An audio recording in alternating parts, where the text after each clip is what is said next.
नमस्कार विद्यार्थी मित्रांनो, स्वागत आहे तुमच्या आपल्या मॅथ्स मॅजिक वर्ल्ड या युट्यूब चॅनलवरती. विद्यार्थी मित्रांनो, आपण दशांश अपूर्णांक हा टॉपिक पाहत आहोत आणि आजच्या व्हिडिओमध्ये आपण दशांश अपूर्णांकाचे सरळ रूप म्हणजे सोपे रूप कसे काढायचे हे पाहणार आहोत. म्हणजेच यामध्ये तुम्हाला बेरीज दिसेल, बेरीज, वजाबाकी, गुणाकार, भागाकार जे काही असेल त्याचं सरळ रूप म्हणजे सरळ सरळ त्याचं उत्तर इथे आपल्याला काढायचंय. आता मागच्या व्हिडिओमध्ये आपण भागाकाराची संपूर्ण रूल बघितलेले, भागाकाराची सिच्युएशन कशी असेल त्यानुसार कसे एक्झाम्पल सोडवायचे हे सर्व आपण पाहिलेलं आहे. तर त्याचाच उपयोग करून आपल्याला गुणाकार, भागाकार याचा, बेरीज, वजाबाकी तर हे उदाहरणे सोडवायची. तर यामध्ये जे पहिलं एक्झाम्पल आहे ते पहा. 64 अधिक 36 आणि छेदामध्ये 0.64 अधिक 0.36. तर यामध्ये अगोदर काय करणार आपण, इथे अंशाची बेरीज करून घेऊ आणि छेदाची बेरीज करून घेऊ, बरोबर आहे. तर इथे बघा 64 आणि 36 यांची बेरीज मिळते आपल्याला 100. किती मिळते? 100. आणि छेदामध्ये बघा काय 0.64 आणि 0.36 यांची बेरीज करून घ्यावी लागेल. ज्यावेळेस दशांश अपूर्णांक असतील बेरीज वजाबाकी करत असताना पॉईंट खाली पॉईंट यायला पाहिजे. तर या संख्या आपण त्याच पद्धतीने घेतलेल्या आहेत.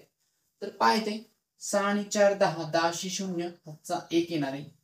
6 आणि 3 9, 9 आणि 1 10, 10 शी 0 हातचा 1 आणि इथे काय मिळेल 1. हा पॉईंट खाली पॉईंट. आता 1.00 म्हणजेच किती हो? 1. म्हणजेच किती? 1 असणार आहे. तर छेदामध्ये किती असेल? 1. तर उत्तर किती मिळते? 100 भागिले 1 म्हणजेच किती? 100. अतिशय सोपं एक्झाम्पल होते. तर याचं उत्तर किती मिळालं आपल्याला? 100 मिळालेलं आहे. यानंतर हे दुसरं एक्झाम्पल पहा. आता यामध्ये काय करावं लागणार आहे, तुम्ही जर चांगलं पाहिलं तर इथे बेरीज वजाबाकी दोन क्रिया आहेत आणि अंश आणि छेदाच्या स्वरूपात म्हणजे तो भागाकारच आहे, ठीक आहे. पण यामध्ये दोन्ही संख्यामध्ये पॉईंट आलेला आहे. ज्यावेळेस दोनही संख्यात पॉईंट आलेला असेल त्यावेळेस आपण टार्गेट अगोदर छेदाला करतो. छेदातील पॉईंट आपल्याला काढायचा असतो आणि नंतर ते जे एक्झाम्पल ते आपलं पहिला जो टाईप होता त्याच्यामध्ये कन्वर्ट होऊन जातं. तर पाहते यामध्ये बघा इथे एक अंक सोडून पॉईंट आलेला आहे, म्हणजे अंशामध्ये जो पॉईंट आहे तो तुम्हाला काय करायचंय, एक अंक इकडे मागे सरकवायचा आहे. काय करणार आपण? एक अंक मागे सरकणार, कारण इथे एक अंक सोडून पॉईंट आलेला आहे. म्हणजे इथे संख्या काय बाहेर मग 14.4 आणि छेदामध्ये 12. हा पॉईंट निघून जा, ठीक आहे. इथे पण बघा, इथे 2 अंक सोडून इथे एक अंक सोडून आहे, बरोबर आहे. मग छेदामध्ये बघा एक अंक सोडून पॉईंट आलेला आहे. तर मग तुम्हाला अंशामध्ये काय करायचं, तो जो पॉईंट आहे तो एक अंक मागे जाऊ द्यायचा आहे. काय करायचंय? एक अंक मागे जाऊ द्यायचा आहे. म्हणजे तो पॉईंट कुठे येणार आहे? 6 आणि 9च्या मध्ये. म्हणजे तो काय 16.9 आणि याचा पॉईंट निघून जाणार. इथे मिळेल 13 वजा. सेम इथे सुद्धा तसंच होणार आहे. इथे एक अंक सोडून पॉईंट आहे, म्हणजे हा जो पॉईंट आहे मागे जाणार, म्हणजे 9 आणि 6च्या मध्ये येणार आहे, बरोबर आहे. म्हणजे हे काय होईल? 19.6 आणि छेदामध्ये 14, ठीक आहे. आता हे जे उदाहरण आहेत म्हणजे हे जे टर्म्स आहेत या पहिल्या टाइप मध्ये गेलेले आहेत. तर ज्यावेळेस अंशामध्ये एक पॉईंट असेल, फक्त अंशामध्ये, तर त्यावेळेस आपण सरळ सरळ भागाकार करून घेतो आणि तो जो काही भागाकार आलेला असेल त्याच्यामध्ये तेवढेच अंक सोडून पॉईंट देत असतो. मग काही वेळापुरतं जर मानलं आपण इथे इथे पॉईंट नाही, तर इथे 144 भागीला 12 मिळेल, बरोबर आहे. आणि 144 ला जर 12 ने भागलं तर उत्तर 12च मिळते, बरोबर आहे. इथे 12 येणार आहे. पण इथे एक अंक सोडून पॉईंट येतं, मग इथे पॉईंट मिळेल आपल्याला 1.2. नंतर बघा इथला जर पॉईंट काढला आपण तर 169 मिळेल. 169 चे 13, 13 ने 169 ला भागलं तर त्याचं उत्तर पण 13च मिळतं, कारण हे इथे 13चा वर्ग आहे, हा 169, 14चा वर्ग 196, त्याच्यामुळे सहजरित्या आपल्याला ते कळून येतंय. तरी मी इथे 13 लिहून घेतले. पण इथे बघा एक अंक सोडून पॉईंट आहे, इथे एक अंक सोडून पॉईंट द्यावा लागेल, म्हणजे याचं उत्तर असेल 1.3. नंतर बघा इथे पॉईंट जर काढला तर 196 मिळेल आणि 196 ला जर 14 ने भागलं तर उत्तर 14 मिळणार आहे. आणि इथे सुद्धा एक अंक सोडून पॉईंट द्यावा लागेल म्हणजे याचं उत्तर असेल 1.4. ठीक आहे. आता याला अजून पुढे सोडवावं लागणार आहे. या दोघांची बेरीज करून घेऊ. दोन्ही धनसंख्या 1.2 अधिक 1.3. 1.2 अधिक 1.3. 2 आणि 3 5 पॉईंट खाली पॉईंट 1 अधिक 1 याचं उत्तर 2.5 मिळेल. या 2.5 मधून 1.4 आपल्याला वजा करायचे. वजाबाकी इकडे करू. 2.5 वजा 1.4. 5 मधून 4 गेले 1. इथे पॉइंट 2 मधून 1 गेला 1. उत्तर किती मिळतं आपल्याला 1.1. तर अशा पद्धतीने ही उदाहरणे आपल्याला इथे सोडवायची आहे. ठीक आहे. यानंतर तिसरं एक्झाम्पल पाहिजे. 0.4 भागिला 0.04 अधिक 0.04 भागिला 0.4. आता यामध्ये पण तेच करायचं आपल्याला. दोन्ही ठिकाणी दशम चिन्ह आलेलं आहे. तर टार्गेट आपण कोणाला करणार? छेदाला. पहिले छेदातील पॉईंट आपल्याला काढून घ्यायचा आहे. तर या दोघांचा विचार करा फक्त इथे. तर इथे बघा 2 अंक सोडून पॉईंट आलेला आहे. तर हा जो पॉईंट आहे 2 अंक मागे जाणार आहे. पण इथे एकच अंक आहे. ज्यावेळेस अंक कमी पडतात त्यावेळेस आपण 0 घेत असतो आणि ते पॉईंट देण्याची गरज पडणार नाही नंतर, कारण 0 नंतर पॉईंट दिल्यानंतर ते शेवटी 0च असतात. तर त्याला काही किंमत राहत नाही. मग इथे पॉईंट देण्याची गरज पडणार नाही. म्हणजे इथे काय मिळेल आपल्याला? सरळ सरळ हे बघा अशी संख्या असणार ती सध्या 0 पर्यंत. इथे पॉईंट आहे 1 अंक आणि हा 2 अंक. इथे जर पॉईंट घेतला तर हे 0च राहणार इकडे. तर याला किंमत राहत नाही म्हणून आपण तो पॉईंट इथे दाखवत नाही, काही गरज पडत नाही. म्हणजे सरळ सरळ 0.40 म्हणजेच किती? फक्त 40 असेल. ठीक आहे. तर आपण 0 लिहिण्याची गरज नाहीये. आणि छेदामध्ये पॉईंट निघून गेल्यानंतर इथे फक्त आपल्याला 4 मिळतील, कारण 0.04 म्हणजेच किती? 4. ठीक आहे. सेम इथे पण तसंच होणार आहे. इथे एक अंक सोडून पॉईंट आहे. तर हा जो पॉईंट आहे मागे एक अंक सरकणार म्हणजे इथे येणार तो 0 आणि 4च्या मध्ये. मग इथे किती मिळेल आपल्याला?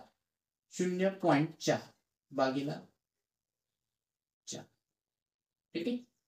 आता या ठिकाणी बघा दोघांचा छेद सारखा आहे. तर छेद एकदाच लिहिणार आपण आणि अंशातील संख्यांची बेरीज करून घेऊ. 40 अधिक 0.4 आणि छेदामध्ये 4. ठीक आहे. बघा याचं उत्तर किती मिळते? 40.0.4. आता इथे बघा हे 40 बरोबर आहे. आता याच्यामध्ये पॉईंट नाही, त्याच्यात बळजबरी पॉईंट घ्यायचा आहे तुम्हाला, कारण त्या संख्येमध्ये 0.4 मध्ये पॉईंट आहे. बेरीज करायला अडचण होणार नाही. पॉईंट खाली पॉईंट यायला पाहिजे 0.4. तर इथे बघा 4, इथे पॉईंट, इथे 0 आणि इथे 4. एखाद्या संख्येत आपण पॉईंट घेऊ शकतो आणि त्याच्यानंतर तुम्ही फक्त 0 लिहू शकता, कारण त्याने त्या संख्येला काहीच फरक पडत नाही. 40.0 म्हणजेच किती? 40च राहतात. ठीक आहे. तर याचं उत्तर किती मिळते? 40.4. 40.4 आणि छेदामध्ये 4. आता हे जे उदाहरण आहे ते आपल्या पहिल्या टाइप मध्ये गेलंय भागाकाराच्या. फक्त अंशामध्ये पॉईंट आहे. ज्यावेळेस अंशामध्ये पॉईंट असेल तर असं समजा काही वेळापुरतं तिथे पॉईंट नाही. मग काय दिसणार तुम्हाला? 404 भागिला 4. 404 ला जर 4 ने भागलं तर उत्तर बघा किती येते? 404. 4 1 4. नंतर 0 4 0 0. नंतर हा 4 खाली येणार, परत 4 1 4. शेवटी बाकी किती मिळते? 0. तर उत्तर किती आलं? 101. 101. तर इथे बघा अंशामध्ये एक अंक सोडून पॉईंट आलेला आहे. तर इथे तुम्हाला या उत्तरामध्ये काय करायचं? एक अंक सोडून पॉईंट द्यायचं, म्हणजे याचं जे उत्तर मिळणार आहे ते किती असेल? 10.1. तर अशा पद्धतीने याला सोडवायचं. यानंतर हे एक्झाम्पल पहा. आता यामध्ये बघा सरळ सरळ आपल्याला अंशाची बेरीज करावं लागेल आणि छेदाचं वजाबाकी करून घ्यावं लागेल. नंतर याला आपल्याला सोडते. तर इथे पहा 7.2 अधिक 4.8.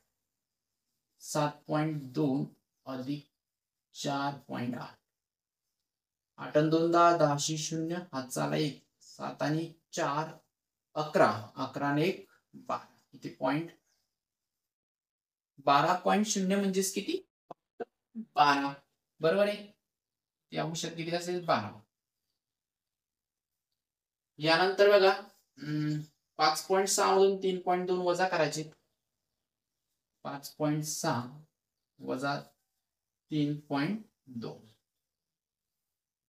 6 मधून 2 गेले 4, पॉइंट खाली पॉइंट, 5 मधून 3 गेले 2, उत्तर आलं 2.4.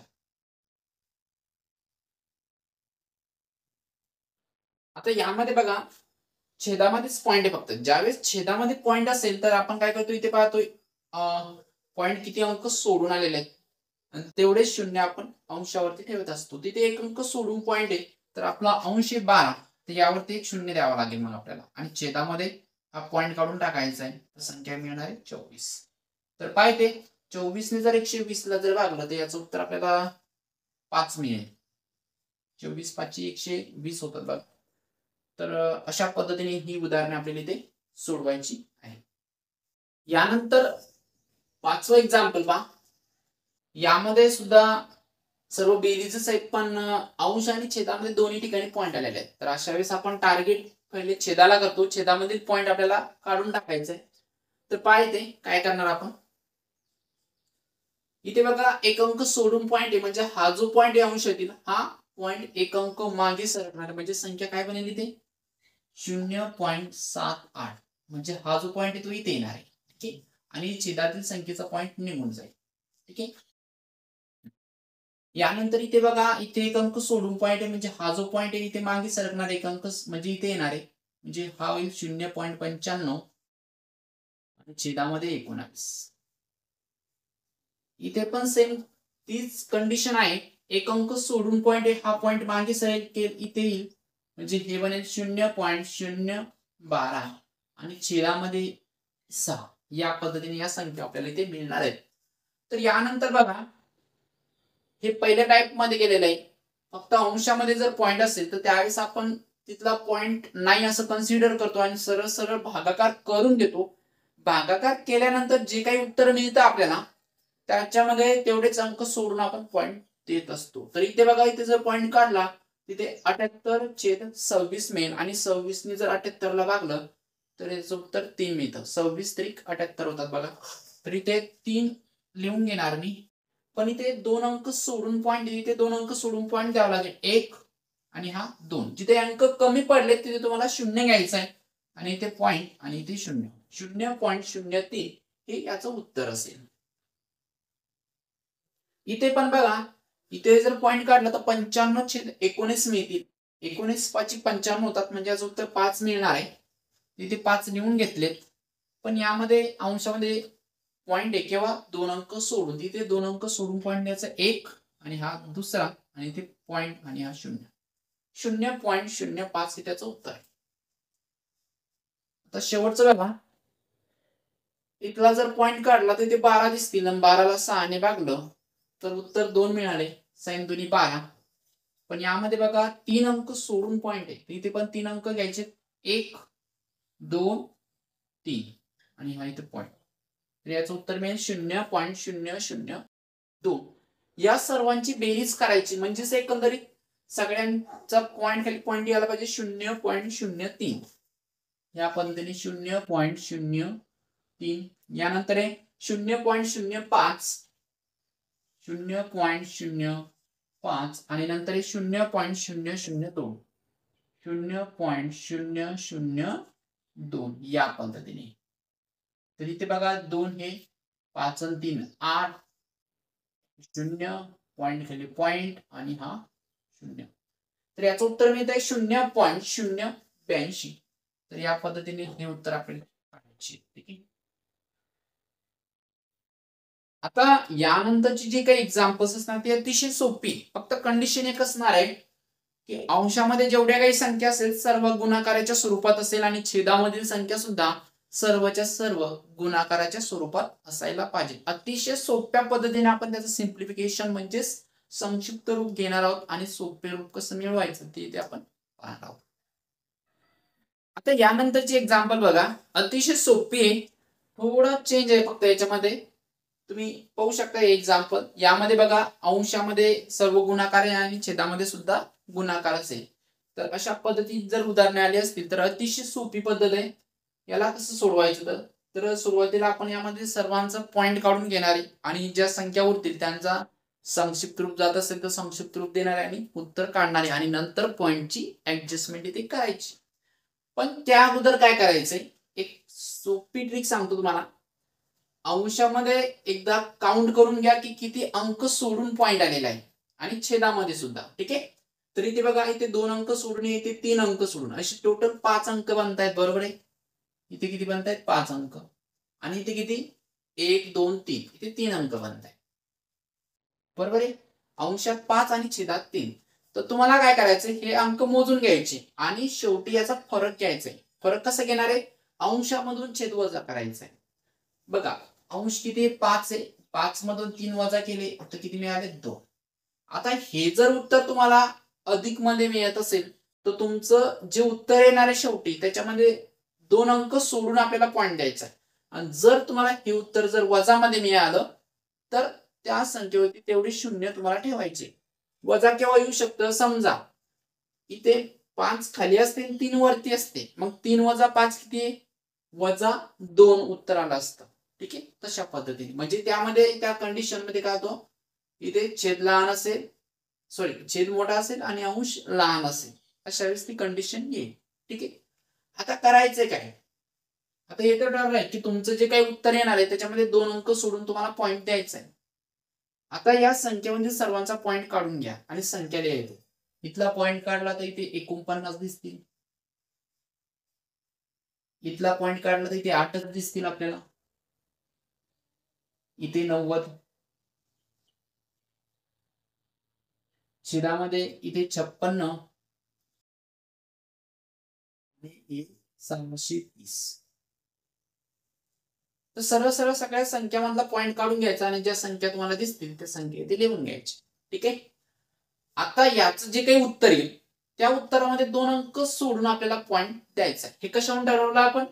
की याच्यामध्ये किती अंक सोडून पॉइंट आहे? इथे टोटल 5 अंक झाले ती आणि टोटल 3 अंक झाले ती. यांचा फरक जो मिळतोय अंशामधून छेद वजा केल्यानंतर 2 मिळतोय आणि ही धन संख्या आहे म्हणून 2 अंक सोडून पॉइंट देणार आहे.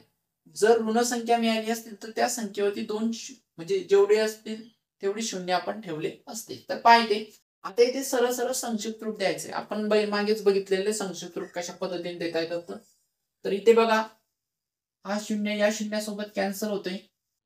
इथे बघा, हे 8 1 8 आणि 8 7 56. बरोबर आहे. यात 7च 49 सोबत संक्षिप्त रूप जाते. 7 1 7 7 7 49. बरोबर आहे. इथे 9 आणि 63. 9 7 63. बरोबर आहे. 9 1 9 9 7 63. आणि शेवटी बघा, हे 7 कॅन्सल होईल. 7 1 7 7 1 7. ठीक आहे. आता उत्तर किती आलंय याचं उत्तर आलंय बघा. एक कशाचं उत्तर आलंय? फक्त याचं उत्तर आलंय. अजून पॉइंटची ऍडजस्टमेंट करायची आपल्याला. पण आपल्याला 2 अंक सोडून पॉइंट द्यायचा. इथे एक उत्तर आलंय, एकच आहे. बरोबर आहे. याचं उत्तर 1 आलेलं आहे. मग याचं उत्तर काय मिळणार तुम्हाला? हा एक मी इथे लिहून घेणार आहे आणि 2 अंक सोडून पॉइंट द्यायचा आहे. हा एक अंक आणि हा दुसरा. तर याचं उत्तर काय मिळेल? 0.01. तर अशा पद्धतीने हे याचं उत्तर आपल्याला इथे मिळाले. हे वेगळं पडतंय. हे वेगळं फक्त याचं उत्तर काढायचं आणि नंतर आपल्याला पॉइंटची ऍडजस्टमेंट इथे करायची. ठीक आहे. तर अशा पद्धतीने याला आपल्याला सोडवायचंय. आता यानंतर सेम दुसरं एक्झाम्पल. तर सुरुवातीला काय करायचंय? पॉइंट मोजूनच घ्या. इथे बघा, इथे 2 आहे, इथे 3 आणि इथे 2. किती होतात? 2 आणि 3 5 5 आणि 2 7. इथे 7 मिळतात आपल्याला अंशामध्ये. छेदामध्ये इथे 3 आहे आणि 2. 3 आणि 2 5. इथे 5 मिळतात. तर यांचं 7 मधून 5 गेले, फरक किती मिळतोय? इथे पण 2च मिळतोय आणि धन संख्या मिळतोय. म्हणजे येणाऱ्या उत्तरात 2 अंक सोडून पॉइंट द्यावा लागणार आहे. आता सरळ सरळ या संख्यामधला पॉइंट काढून घेऊ. इथे बघा 14 मिळतील, नंतर इथे 15 मिळतील, ते 2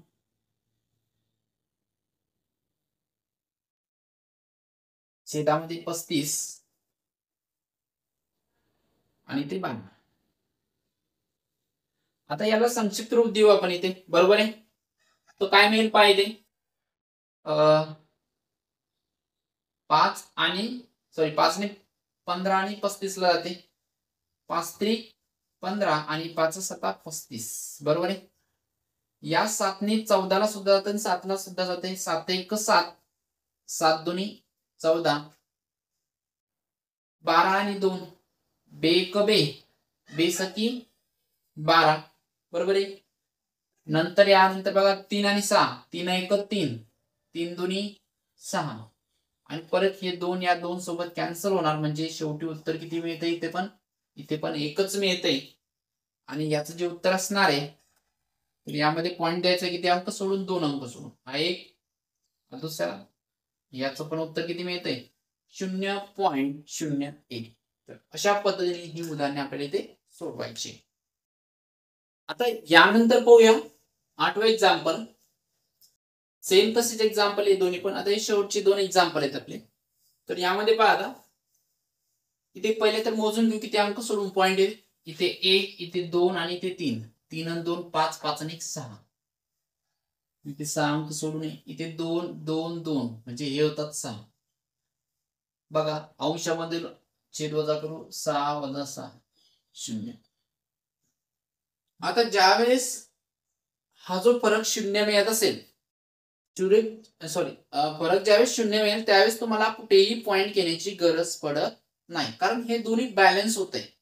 कारण आपल्याला माहिती आहे जर सारखे अंक सोडून जर पॉईंट आलेला असेल अंश आणि छेदामध्ये, तर आपण कुठेही पॉईंटची ऍडजस्टमेंट करत नाही, सरळ सरळ पॉईंट काढून टाकतो त्या संख्येतील आणि त्या संख्येचं जे उत्तर असेल तेच उत्तर आपलं फायनल असतं. तर इथे तसंच होणार आहे. तर पाहिजे दोघांचं ते काय म्हणतात फरक जो आहे तो 0 मिळतोय, म्हणजे ते आपल्याला कुठल्याही प्रकारची ऍडजस्टमेंट करण्याची गरज नाही. तर सरळ सरळ पाहता येते, यातला पॉईंट काढून टाकू आणि संख्या बघा काय मिळत आहे. तर 84, नंतर 78, नंतर 125, छेदामध्ये 26 28, 26 28 आणि 25.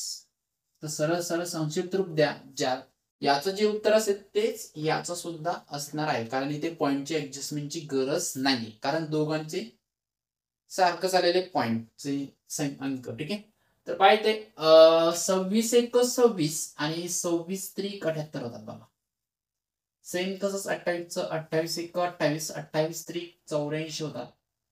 इथे बघा 25 1 25, 25 5 125 होतात. तर इथे अंशामध्ये संख्या मिळतात 3 त्रिक 9 आणि 9 5 45, म्हणजे उत्तर किती मिळतं आपल्याला 45/1. 45/1 म्हणजेच किती 45. सरळ सरळ हेच उत्तर याचं सुद्धा असणार आहे. इथे काही पॉईंटची ऍडजस्टमेंट करण्याची गरज नाही. आता एक शेवटचं एक्झाम्पल. इथे बघा, इथे 3 अंक सोडून इथे 2 अंक सोडून पॉईंट आहे, असे टोटल 5 अंक होत आहेत. इथे 2 अंक सोडून इथे 2 अंक आणि इथे 2 अंक, इथे 6 अंक. फरक बघा 5 वजा 6 करावे लागतील, अंशातून छेद वजा करायचा असतो. तर 5 मधून 6 वजा होत नाही, 6 मधून 5 वजा केल्यानंतर 1 मिळेल, पण मोठ्या संख्येत चिन्ह म्हणजे इथे वजा. आता याचं उत्तर वजा मध्ये आलेलं आहे. तर या संख्येतून पॉईंट काढून घेऊ आणि त्यांचं जे उत्तर मिळणार आहे त्याच्यावरती तुम्हाला एक 0 ठेवावं लागेल. ठीक आहे, कारण उत्तर वजा मध्ये आलेलं आहे. तर पाहिजे 35 गुणिला 25, 35 गुणिला 25 आणि छेदामध्ये 7 5 5, 7 5. इथे संक्षिप्त रूप द्या. 7 आणि 35 ला 7 ने संक्षिप्त रूप जाते, 7 1 7, 7 5 35. यानंतर बघा हे 5 1 5, 5 1 5, इथे परत 5 1 5, 5 5 25, म्हणजे इथे फक्त उत्तर किती येते 5/1, म्हणजेच किती 5 मिळते आपल्याला, बरोबर आहे. पण पॉईंटची ऍडजस्टमेंट इथे आपल्याला करावी लागणार आहे. तर याचं जे काही उत्तर मिळणार आहे आपल्याला ते किती असेल, हे 5 आपण लिहून घेतले आणि इथे -1 उत्तर आलेलं आहे फरकाचं, म्हणजे इथे तुम्हाला एक 0 ठेवावं लागेल. याच्यावरती एक 0 ठेवला तर 50 मिळेल. तर याचं उत्तर किती मिळतं आपल्याला 50. ठीक आहे. तर अशा पद्धतीने ही उदाहरणे आपल्याला इथे सोडवायची. आता दशांश अपूर्णांकाचा एकच टॉपिक बाकी आहे. ठीक आहे, तर तो आपण 1-2 व्हिडिओमध्ये तो सुद्धा संपून जाईल आणि अशा पद्धतीने अपूर्णांकाचा पूर्ण चॅप्टर इथे संपून जाईल.